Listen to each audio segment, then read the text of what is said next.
சந்தோஷமே எங்கும் சந்தோஷமே. Rubilux Rockfort Paints.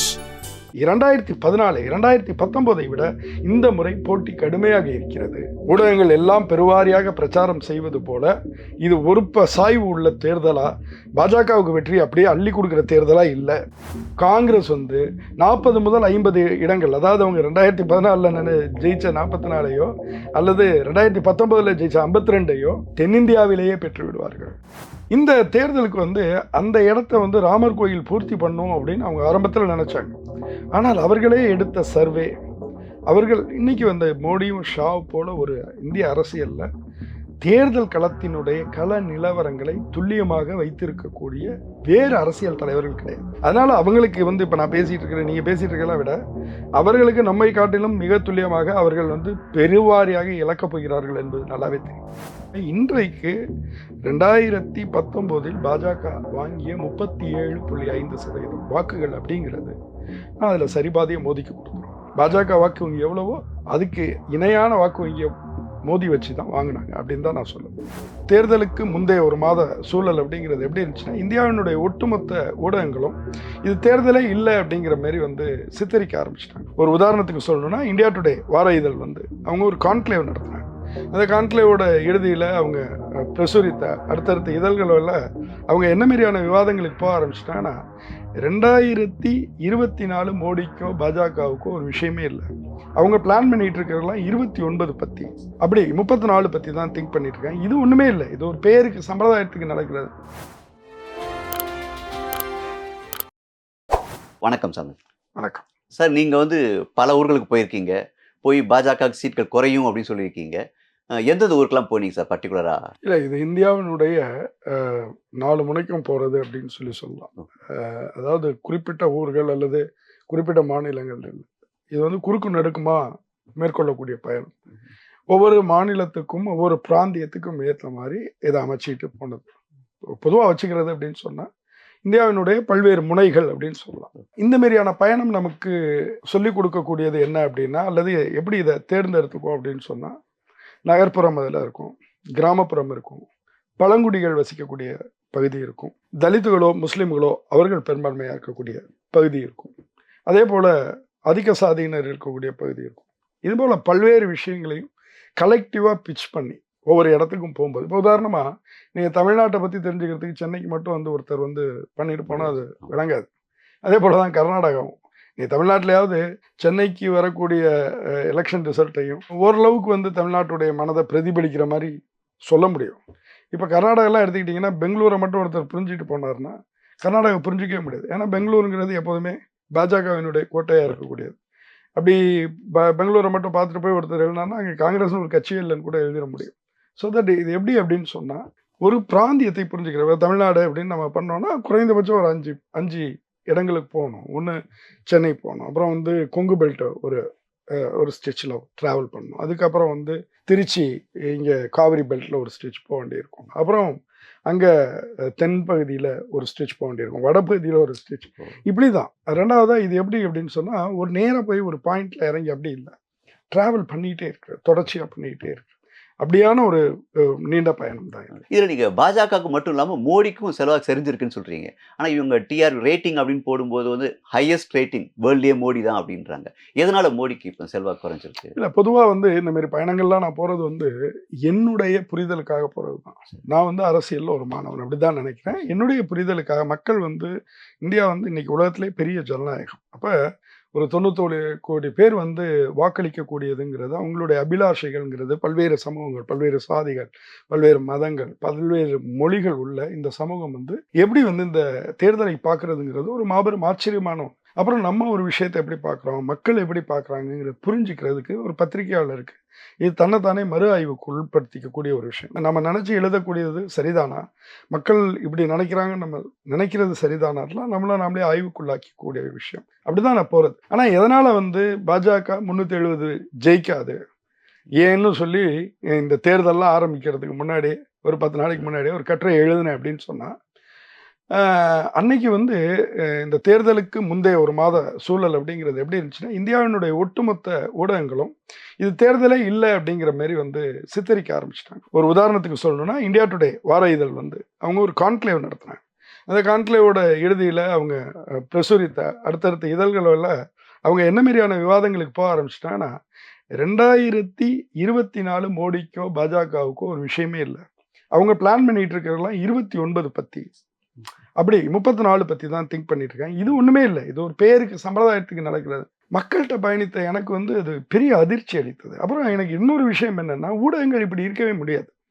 நீங்கள் ஈவன் வந்து ரொம்ப வந்து ஒரு ஆளுங்கட்சிக்கு சாதகமாக செயல்படக்கூடிய ஒரு வெகுஜன பத்திரிகையாக இருந்தாலும் கூட, தேர்தல்னு நெருங்கும் போது ஒரு 6 மாதத்துக்கு முன்னாடி அந்த பத்திரிகையை வந்து எங்கேயோ சுதாரிச்சுட்டு ஒரு களச்சூழலுக்கு, அதாவது போட்டிச் சூழலுக்கு ஏற்ற மாதிரி நீங்கள் வந்து ஆளுங்கட்சிக்கு ஒரு 4 பேட்டி போட்டிங்கன்னா எதிர்கட்சிக்கு ஒரு 2 பேட்டியாவது போடுவீங்க. இப்படி எல்லாம் இருக்கும். முதல் பக்கத்துல ஆளுங்கட்சியா செகண்ட் பேஜ் அப்படி இருக்கும். அது எல்லாத்தையுமே தூக்கி போட்டுட்டு இந்த மாதிரி காவடி எடுக்கக்கூடிய அளவுக்கு வந்து இந்திய ஊடகங்கள் சரிஞ்சதுங்கிறது ஒரு பெரிய அதிர்ச்சியை உருவாக்குச்சு. அப்போ வந்து நான் போனது வந்து மக்களை சந்திக்கிறது, அவங்களோட அபிலாஷை என்ன எழுதுறதுங்கிறது அவங்களுக்கு நல்லா தெரியும். நாம 2 பேரும் ஹிண்டுல ஒர்க் பண்ணவங்க.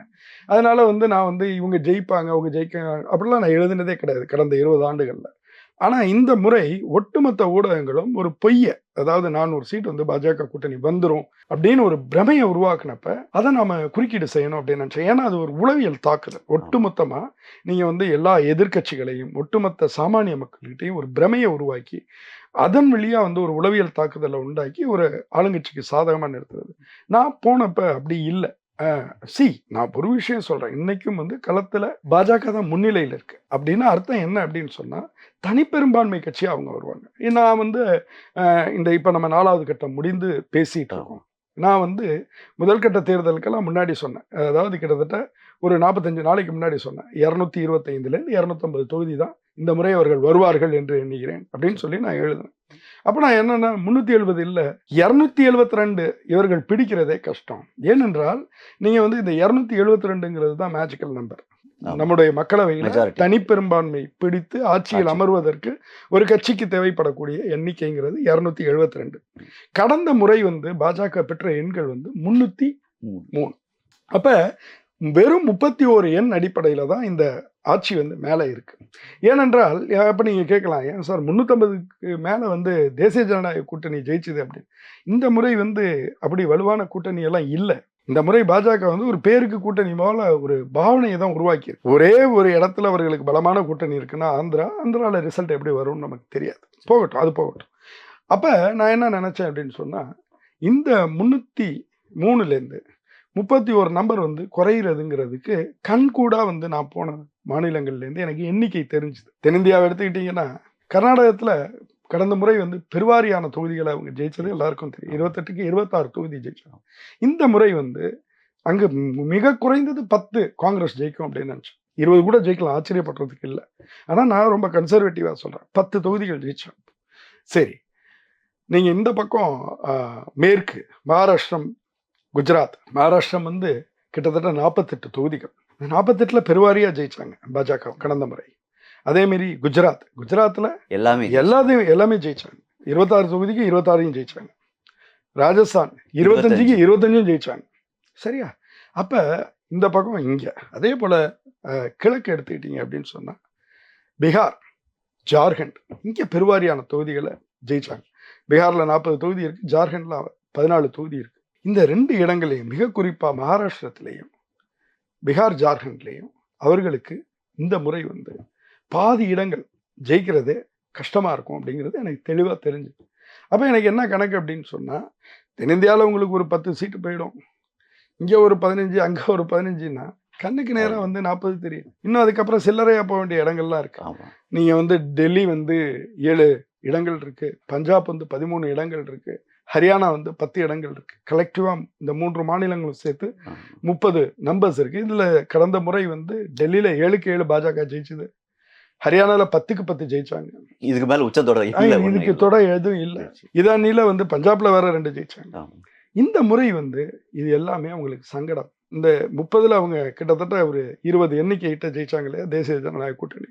அந்த எண்ணிக்கை வந்து இந்த மாநிலங்கள்லையுமே அவங்களுக்கு வந்து சரி பாதி கிடைக்கிறதே கஷ்டம் அப்படிங்கிறது தெரிஞ்சு. ஏன்னா அதெல்லாம் நம்ம பார்க்கும்போது தெரியுது. அப்போ அங்கங்கே எல்லா இடத்துலையும் சதுரும் போது நீங்கள் இந்த 30லேருந்து 50 வரைக்கும் இறங்கிடுங்கிறது தெரியும் போது உங்களுக்கு ஆட்சி அமைக்கிறதே கஷ்டமாக இருக்கும்போது நீங்கள் அதுலேருந்து ஒரு 100-150 நம்பரை எங்கேருந்து கூட்டி சொல்ல முடியும்? நீங்கள் 300லேருந்து 400ங்கிறது 100 நம்பர் கூட இல்லை, எப்படி நீங்கள் அதை சொல்ல முடியும் அப்படிங்கிறது எனக்கு ஒரு கேள்வி எழுந்தது.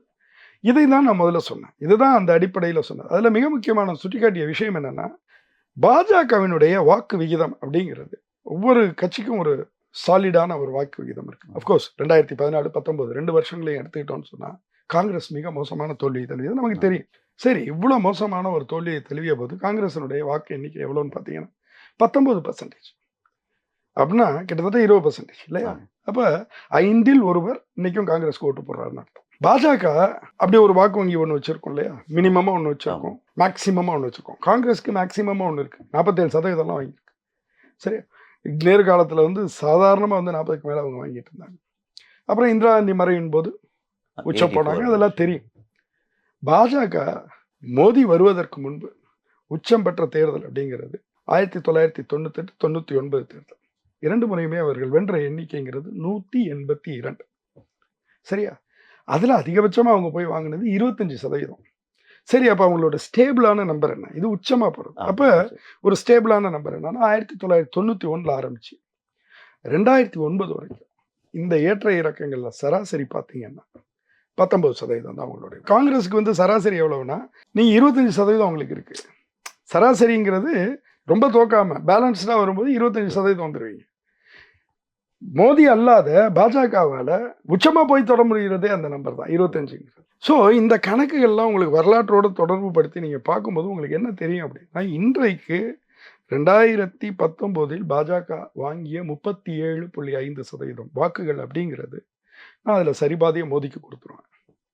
பாஜக வாக்கு வங்கி எவ்வளவோ அதுக்கு இணையான வாக்கு வங்கியை மோடி வச்சு தான் வாங்கினாங்க அப்படின்னு தான் நான் சொல்லுவேன். அப்போ இந்த முறை வந்து இதுக்கு மேலே அவங்க போகிறதுக்கு வழி இருக்கா அப்படிங்கிற கேள்வியை நம்ம கேட்டுக்குவோம். ஏன்னா இந்த 303ங்கிறது அவர்கள் இதுக்கு மேலே ஜெயிக்கிறதுக்கு எங்கேயும் இடம் இல்லைங்கிற அளவுக்கு ஜெயிச்சாச்சு, எல்லா இடத்துலையும் ஜெயிச்சாச்சு. நீங்கள் டெல்லியில் 7 சீட் இருக்குன்னா 7 சீட்டையும் ஜெயிச்சிடுறீங்க, அதுக்கு மேலே எங்கே போவீங்க? அப்படி எல்லா இடத்துலையும் ஜெயிச்சாச்சு, அவங்களுக்கு சாத்தியமுள்ள இடம்லாம். அப்போ அவங்களுக்கு அந்த கணக்கு தெரியுது, இந்த முறை எவ்வளவும் வராது, உதிர போகுது. அப்போ தான் அதனால தான் என்ன பண்ணுறாங்கன்னா பிச் பண்ணுறாங்க, ஒவ்வொரு இடமா பிச் பண்ணுறாங்க. என்னெல்லாம் பிச் பண்ணுறாங்க? தமிழ்நாடு பிச் பண்ணுறாங்க, கேரளா பிச் பண்ணுறாங்க, தெலுங்கானா பிச் பண்ணுறாங்க, ஆந்திரா பிச் பண்ணுறாங்க. தொடர்ந்து வந்து பாஜக செய்து, குறிப்பாக பிரதமர் மோடி வந்து திட்டமிட்டே அதை செய்கிறார். நீ எத்தனை முறை வந்திருக்கிறாரு தமிழ்நாட்டுக்கு, அவர் எத்தனை முறை வந்திருக்காரு? இங்கேருந்து வந்து ஒரு சீட் அவங்களுக்கு கிடைக்குமா அப்படிங்கிற கேள்வி இருக்குது. ஆனால் எத்தனை முறை வராங்க, எவ்வளோ திரும்ப திரும்ப கூட்டங்கள் நடத்துகிறாங்க, எல்லாம் பண்ணுறாங்க. அப்போ இவ்வளவுக்கு தேவை என்னன்னா அங்கே உதிருங்கிறது தெரியுது. அதை இங்கேருந்து ரீகெயின் பண்ணணும், அதை இங்கே ஈடுகட்டணும், ஈடுகட்டணும். இதுதான் இருக்கக்கூடிய சவால். அப்போ இந்த உண்மைகள் மக்கள்கிட்ட நான் சொல்லணும் அப்படின்னு நினச்சேன். ஏன்னா நீங்கள் ஹரியானா போன்ற மாநிலம் வந்து 10 ஆண்டுகளாக வந்து பாஜக ஆட்சியில் இருக்கக்கூடிய ஒரு மாநிலம். அங்கே வந்து நீங்கள் தேர்தலுக்கு 1 மாதத்துக்கு முன்னாடி ஏன் வந்து முதலமைச்சரை மாற்றுறீங்க? நீங்கள் அவ்வளோ வலுவாக இருந்தீங்கன்னா அங்கே 10க்கு 10 சீட்டு ஜெயிச்சிங்க. இன்னும் சொல்ல போனால் நீங்கள் அந்த மாநிலத்தில் வந்து 58% எலக்டோரேட்டில் ஒட்டுமொத்த வாக்குகளை வாங்குறீங்க. நீங்கள் 10 சீட் ஜெயிச்சது கூட முக்கியம் இல்லை, மொத்தமாக மாநிலத்தில் 100 ஓட்டு விழுதுன்னா அதில் 58 ஓட்டு உங்களுக்கு விழுந்திருக்கு. அப்போ பின்னாடி எத்தனை கூட்டணியாக இருந்தாலும் அது என்ன 42 தானே. அப்போ இவ்வளோ வலுவாக இருக்கக்கூடிய இடத்துல நீங்கள் 10 பேரில் பாதி பேருக்கு திரும்பி எம்பிக்கு வாய்ப்பே கொடுக்கல, முதலமைச்சரை மாத்துறீங்க. 6 பேர் வந்து வெளியிலேருந்து அந்த ஆளுக்கு சீட்டு கொடுக்குறீங்க. அதில் ஒருத்தர் இன்னைக்கு ஜாயின் பண்ணி நாளைக்கு சீட் வாங்குறாரு. அப்போ இதெல்லாம் என்ன சமிக்கை சொல்லுது? பல விஷயங்கள் இன்னைக்கு வந்து அரசியல் ஆய்வாளர்களோ அல்லது ஊடகர்களோ நாடு தழுவி பார்ப்பதற்கு மறுக்கிறார்கள், அல்லது அது பற்றிய சிந்தனை, அது பற்றிய அறிதல்கள், அது பற்றி படிப்பு, வாசிப்பு இதெல்லாம் ரொம்ப குறைவாக இருக்குது. ஏதாவது காதில் கிடைக்கிறத வச்சுக்கிட்டு பேசுறது அப்படின்னு இருக்கு. நான் வந்து 1 மாதத்துக்கு முன்பே சொன்னேன், பாஜக இந்த முறை வந்து 100 பேருக்கு இடம் கொடுக்கல. அது வந்து ஒரு உத்தியா அவங்க கையாளுறாங்க. எப்போதுமே ஆட்களை தூக்குறது அப்படிங்கிறது, அதிருப்தியா இருக்கிற இடங்கள்ல தெரிஞ்சுக்கிட்டு பழைய ஆட்களை தூக்குறதுங்க, அது புதுசு கிடையாது. ஆனால் இந்த முறை 100 பேர்கிட்ட டேன் கோட்ஸுக்கு அவங்க இடம் கொடுத்துருக்காங்கன்னு நான் சொல்லிட்டு இருக்கேன். நீங்க வந்து இதை திரும்ப திரும்ப திரும்ப நான் பேசிட்டு இருக்கேன். இன்ஃபேக்ட் வந்து இதை தமிழ்நாட்டில் மட்டும் நான் பேசல, இன்னைக்கு தான் டைம்ஸ் ஆஃப் இந்தியாவில் அதை எழுதியிருக்காங்க. இன்னைக்கு தான் டைம்ஸ் ஆஃப் இந்தியாவில் நியூஸ்னா நேஷனல் லெவலில் அந்த நியூஸ் இன்னைக்கு தான் வருது. நான் ஒரு மாதம் முன்னாடி அதை சொல்லிடுறேன். 24% கேண்டிடேட்ஸ். ஆமாம், இன்னைக்கு அது வந்திருக்கு. நான் வந்து நீங்கள் வந்து புதிய தலைமுறை பேட்டி போய் ஒரு மாதத்துக்கு முன்னாடி கொடுத்தது பாருங்கள். டான் கோட்ஸ் வந்து ஆல்மோஸ்ட் வந்து 100 பேருக்கு அவர்கள் வந்து வெளியிலேருந்து வந்த ஆட்களுக்கு கடந்த 10 ஆண்டுகளில் கொடுத்துருக்காங்க. அப்படின்னா இது என்னத்தை உங்களுக்கு பிரதிபலிக்கும்? உங்களுக்கு மோடி இருக்கிறார், நீங்கள் பெரிய கட்சி, யார் நிப்பாட்டினாலும் ஜெயிப்பீங்க அப்படின்னு நீங்கள் வெளியில் சொல்கிறீங்க. ஆனால் இன்னைக்கு ஆம் ஆத்மியில் எம்பியாக இருக்கிறவரை தூக்கி இன்னைக்கு காலையில் அவரை வரவழைச்சி சாயங்காலம் சீட்டு கொடுக்குறீங்க அப்படின்னு சொன்னால் அப்போ உங்களுக்கு என்ன பிரச்சனைங்கிறது இருக்கு இல்லையா? ஏன் இந்த பிரச்சனையை நான் சுட்டி காட்டுறேன்னா, இது ஏதோ வந்து தெலுங்கானாவில், ஆந்திராவில், தமிழ்நாட்டில் போல பாஜக வலு இல்லாத இடங்கள்ல நடக்கலை.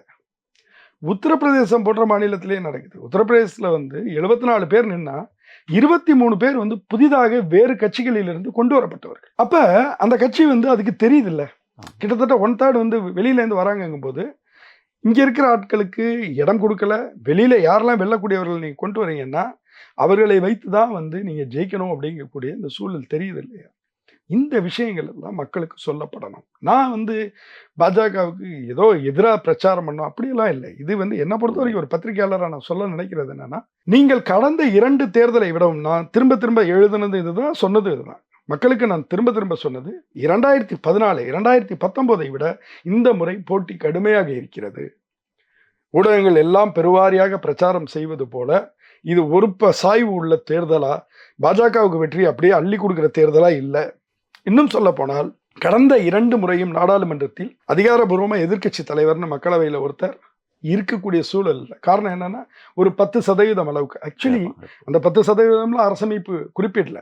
ஆனால் அதை அப்படி ஒரு சந்தர்ப்பம் போல ஆக்கிக்கிட்டு பாஜக இதை பண்ணினாங்க. ஏன்னா நீங்கள் டெல்லியில் பார்த்தீங்கன்னா அங்கே 70 பேர் சட்டமன்ற உறுப்பினர்கள், வெறும் 3 பேரும் நம்ம தான் பாஜக ஜெயிச்சாங்க.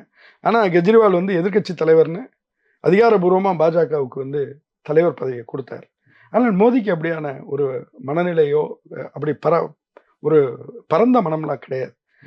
ஸோ வந்து அவர் என்ன பண்ணார் அப்படின்னா, இந்த மாதிரியான விஷயங்களை வச்சுக்கிட்டு 10% கூட ஜெயிக்கல. 543 சீட் அப்படின்னா ஒரு 55 சீட்டு கூட வரல. காங்கிரஸ் 54 கூட வரல, 55 கூட வரல அப்படிங்கிறத சாக்கா வச்சுட்டு 2 முறையும் எதிர்க்கட்சி தலைவரே இல்லை. நான் என்ன சொன்னேன்னா, இந்த முறை அப்படி இல்லை. காங்கிரஸ் வந்து 40 முதல் 50 இடங்கள், அதாவது அவங்க 2014 ஜெயிச்ச 44ஐயோ அல்லது 2019 ஜெயிச்ச 52ஐயோ தென்னிந்தியாவிலேயே பெற்று விடுவார்கள். அப்ப வட இந்தியாவில் வரும்போது அது இன்னும் டபுள் ஆகும்போது நிச்சயமாக ஒரு எதிர்க்கட்சி தலைவர் இருக்க போறார் அப்படிங்கிறத எழுதினேன். நான் வந்து என்ன நினைச்சேன்னு சொன்னா, எதிர்க்கட்சிகளுக்கும் மக்களுக்கும் தெம்பு கொடுக்கணும். இது போட்டி களம் வந்து சமமா இருக்கு. நீங்க வந்து அப்படியெல்லாம் பயந்துட்டு ஓட்டு போடாம இருக்க வேண்டியதில்லை, விட்டு கொடுக்க வேண்டியதில்லை. இது எல்லாமே ஜனநாயகம் முடிஞ்சு போச்சு. நம்ம ஒரு சிலர் நம்ம போட்டாலும் அவங்க தான் ஜெயிக்க போறாங்க. ஆமா, ஏனென்றால் பெரும்பகுதியிலான மக்கள் நினைக்கிறேன் என்னன்னா, என்னுடைய ஓட்டு ஜெயிக்கணும்னு நினைக்கிறாங்க. ஒரு களத்துல வந்து 10 பேர் வேட்பாளராக இருந்தாங்கன்னா யாரோ 2 பேருக்கு தான் மெஜாரிட்டி ஆஃப் ஓட்ஸை வாங்குறாங்க அப்படின்னா பாக்கி 8 பேர் மேலே மக்களுக்கு பிடிக்காம இருக்கு அப்படின்னு இல்லை. பெருவாரியா நல்ல மனுஷன் தான், ஆனால் அவர் போட்டால் ஜெயிக்க மாட்டார் அப்படின்னு கூட நினைப்பாங்க.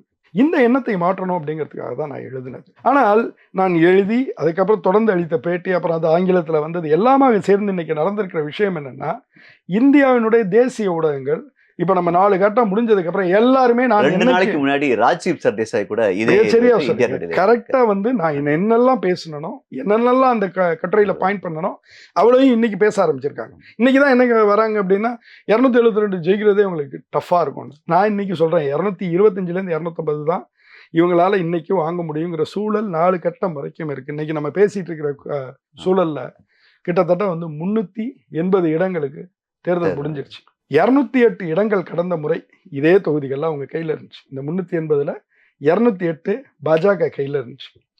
இந்த முறை இந்த 4 கட்டத்திலேயே அவர்கள் 20லேருந்து 30 தொகுதிகளை இழந்து விட்டார்கள் அப்படிங்கிறது என்னுடைய கணக்கு. இப்போ 2014 வந்து ஒரு மாற்றம் தேவை அப்படின்ற கோஷத்தை பிஜேபி கொண்டு வந்தாங்க, ஒரு வளர்ச்சியான இந்தியா அப்படின்ட்டு. 2019 அந்த புல்வாமா தாக்குதலுக்கு அப்புறம் ஒரு பாதுகாப்பை முன்னிலைப்படுத்தி பிரச்சாரம் பண்ணாங்க.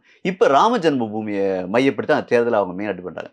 ராம ஜென்மபூமி மக்கள் மத்தியில் பெரிய தாக்கத்தை ஏற்படுத்தலையா? ஆக்சுவலி நீங்கள் கேட்குறது ரொம்ப முக்கியமான ஒரு கேள்வி. ஏன்னா பாஜகவால் கடந்த 2 தேர்தலிலையும் வந்து ஒரு தேசிய அளவிலான கதையாடலை உருவாக்க முடிஞ்சு, ஒரு நேஷனல் நரேஷனை உருவாக்க முடியும். இன்னைக்கு அது சாத்தியம் இல்லை. இன்னைக்கு நாடு தழுவிய ஒரு கதையாடலையோ ஒரு ஸ்டோரி லைன்லையோ கிரியேட் பண்ண முடியலை அவங்களால.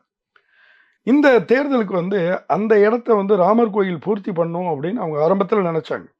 ஆனால் அவர்களே எடுத்த சர்வே, அவர்கள் இன்னைக்கு வந்த மோடியும் ஷா போல ஒரு இந்திய அரசியல்ல தேர்தல் களத்தினுடைய கள நிலவரங்களை துல்லியமாக வைத்திருக்கக்கூடிய வேறு அரசியல் தலைவர்கள் கிடையாது. அதனால அவங்களுக்கு வந்து இப்ப நான் பேசிட்டு இருக்கிறேன், நீங்க பேசிட்டு இருக்கலாம் விட அவர்களுக்கு நம்மை காட்டிலும் மிக துல்லியமாக அவர்கள் வந்து பெருவாரியாக இழக்கப் போகிறார்கள் என்பது நல்லாவே தெரியும்.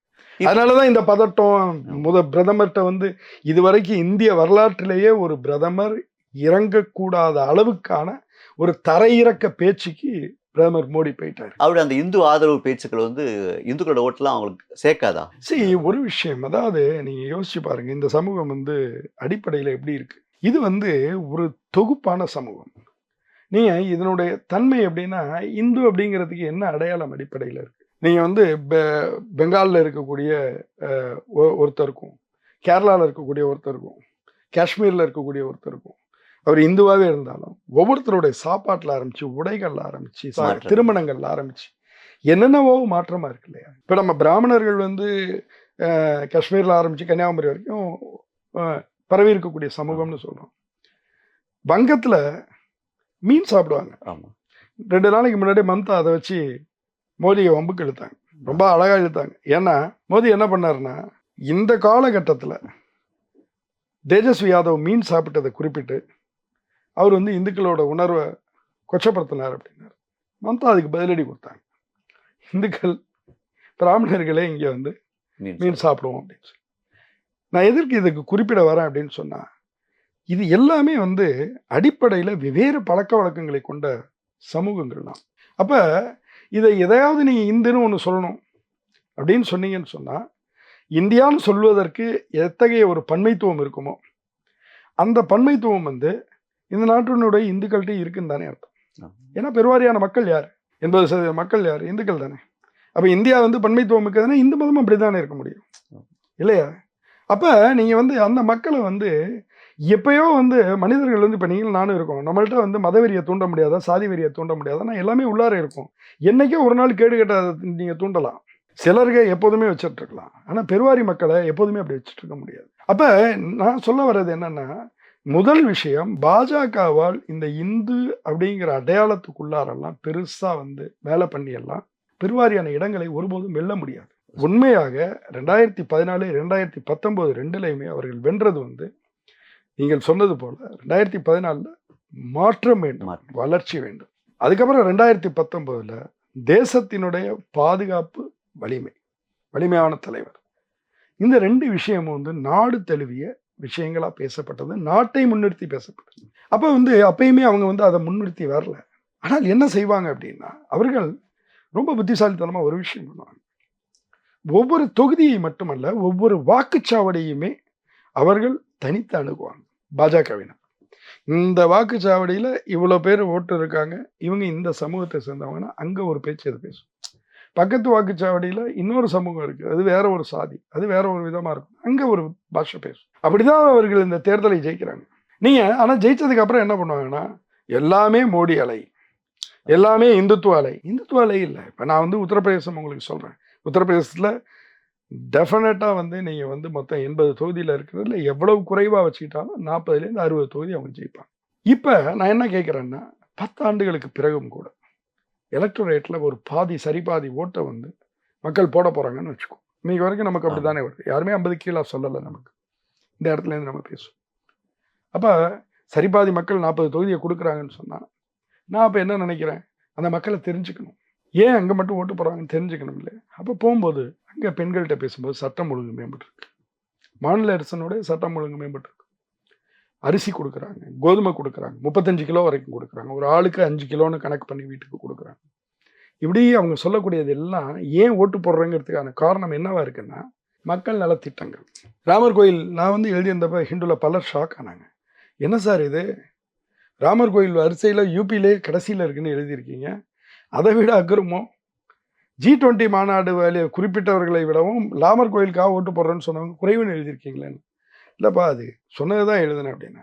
இதே விஷயத்தை CSDS போன்ற ஆய்வு நிறுவனங்கள் அதுக்கப்புறம் நான் எழுதுனதுக்கப்புறம் வெளியிட்டாங்க, அதை படித்தாங்க. சரியா? அப்போ நான் சொல்ல வர்றது என்னென்னா, ராமர் கோயில் வந்து மக்களுக்கு சந்தோஷத்தை கொடுத்துச்சா அப்படின்னா இந்துக்களுக்கு சந்தோஷத்தை கொடுத்துச்சு. நான் போகும்போது காஷ்மீர் வரைக்கும் எல்லா கிராமங்கள்லையும் ராமர் கொடி பார்த்தேன், ராமர் கோயிலுக்கு கொடி பார்த்தேன். அது பாஜக வெற்றிகரமாகவே அதை செஞ்சுருக்காங்க. ஆனால் மக்களுக்கு எல்லாத்தையும் பகுத்து பார்க்க தெரியும். இந்திய மக்களுக்கு பகுத்து பார்க்க தெரியும். அப்போ உத்தரப்பிரதேசிலே கூட ஓட்டு போடுறவங்க வந்து ரேஷனுக்கு போடுறாங்க, நீங்கள் கொண்டு வந்திருக்கக்கூடிய நலத்திட்டங்களுக்கு போடுறாங்க, சட்டம் ஒழுங்கு பாதுகாப்புக்கு போடுறாங்க, ஏராளமான பாலங்கள் கட்டப்பட்டிருக்கு, ஏராளமான சாலைகள் போடப்பட்டிருக்கு, விமான நிலையங்கள் கொண்டு வரப்பட்டிருக்கு, மெட்ரோ திட்டங்கள் கொண்டு வரப்பட்டிருக்கு. ஏன்னா நீங்கள் ஒட்டுமொத்த தென்னிந்தியாவுக்கும் மத்திய நிதி பகிர்வுங்கிறது நாம பேசுனது இந்த நிதியாண்டில் எவ்வளோ பேசணும்? 2 லட்சம் கோடி கூட இல்லை. எத்தனை மாநிலம்? ஒட்டுமொத்த தென்னிந்தியாவுக்கு சேர்த்து ஆந்திரா, தெலுங்கானா, கர்நாடகா, தமிழ்நாடு, கேரளம், புதுச்சேரி சேர்த்துக்கலாம். மொத்தமாக நீங்கள் சேர்த்துக்கிட்டீங்கன்னா இருக்கிறத காட்டிலும் ஒரே ஒரு உத்தரப்பிரதேசத்துக்கு கொடுத்த நிதி அதிகம். இங்கே உள்ள காசெல்லாம் அங்கே இங்கே பாருங்கள், நீங்கள் உங்கள் ஊர் காசெல்லாம் வந்து எப்படி இங்கே வந்து சாலையாக மாறி இருக்குன்னு சொன்னார் கூட வந்த நண்பர். அவர் ஒரு தமிழ் நண்பர். எல்லாம் நம்ம ஊர் காசு தான் இங்கே வந்துருக்கு பண்ணார். But what ever it is, வேலை நடந்திருக்குங்கும் போது மக்கள் ஓட்டு போடுறாங்க. அதனால் நீங்கள் அதை வந்து இந்துத்துவத்தினுடைய கணக்கில் ஏன் ஏற்றுறீங்க அப்படின்னா, ஏன் அப்படி ப்ரொஜெக்ட் பண்ணுறீங்கன்னா, இதுதான் செல்லுபடி ஆகும்னு சொல்லி அதற்கு நாங்கள் தான் வாரிசுன்னு சொல்லி பாக்கி எல்லா இடத்துலையும் சுண்ணாம்படிக்கிறீங்க. அது இல்லைங்கிறதையும் சொல்லணும்னு நான் நினைக்கிறேன். இதில் பிரதமரோட பேச்சுக்களை சமீப காலமாக இஸ்லாமியர்கள் கடுமையாக அட்டாக் பண்ணிட்டு இருக்காரு. அதாவது அவங்களுக்கு பாதகமாக பேசிட்டு இருக்காரு. இது காங்கிரஸ்க்கு வலிமை சேர்க்குதா? ஏன்னா முன்ன வந்து இஸ்லாமியர்கள் ஓட்டுகள் பிரிஞ்சு கிடந்துச்சு. இப்போ வந்து எல்லா இஸ்லாமியர்களும் காங்கிரஸ்க்கு ஓட்டு போடணும் அப்படின்ற மனநிலைக்கு வந்துடுவாங்களா? ஆமாம், அதாவது 2010